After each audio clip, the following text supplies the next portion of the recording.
We know by now that when we enter text into a cell, it automatically left aligns, and when we enter numbers into a cell, they automatically right align. We don't need to live with those defaults. We can control the alignment of cells by ourselves.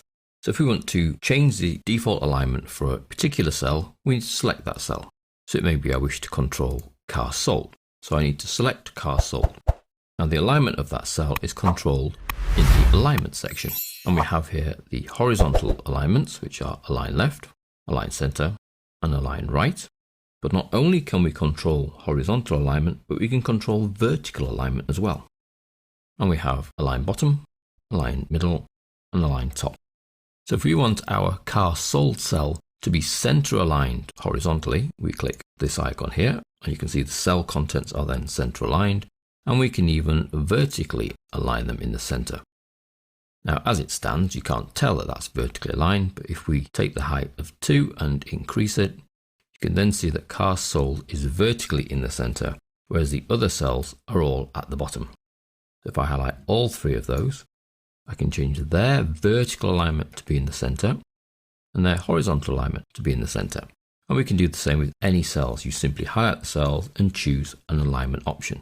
So I might take all the labels down the left here and center align them.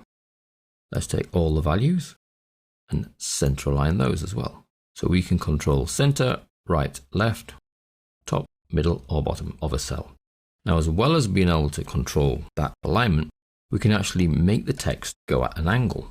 So if I highlight my titles here, you can see we've got this little AB with an arrow. So let's go for slant to the right, and you can see everything then gets slanted to the right because of the direction of AB in our sample. We could go that way. We could go side on, or we could go side on the other way. Sometimes, if your titles are long, they work side on because it means you can narrow the columns slightly. So now that that's side on, I could actually make these columns that little bit narrower just to improve the presentation of my spreadsheet. So I still have to highlight the cell or cells I want to affect, and then I can control vertical alignment within that cell, horizontal alignment within that cell, and then what's referred to as orientation within a cell. All of those options, and a little bit more, are in the alignment dialog box, accessible from this little icon here at the bottom right of the alignment group. And we can see here that there's the horizontal options, there's the vertical options, there's even the ability to indent within a cell, wrap text that we've seen earlier.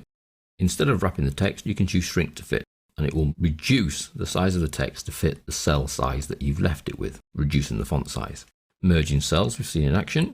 And then the orientation is controlled here graphically. So instead of choosing the right A, B, and arrow, you can say, actually, I want the text to turn around that way, or I want it to be at an angle, 45-degree angle or a 90-degree angle, or 90 degrees the other way. But because you've got this little half circle, you can actually put that at any number of degrees you like. So it doesn't have to be 45 degrees or 90 degrees. We can actually set it within a degree of slant. Now you can make any changes you like in the alignment dialog box, and when you click OK, those changes will be made to the cell or cells you have selected.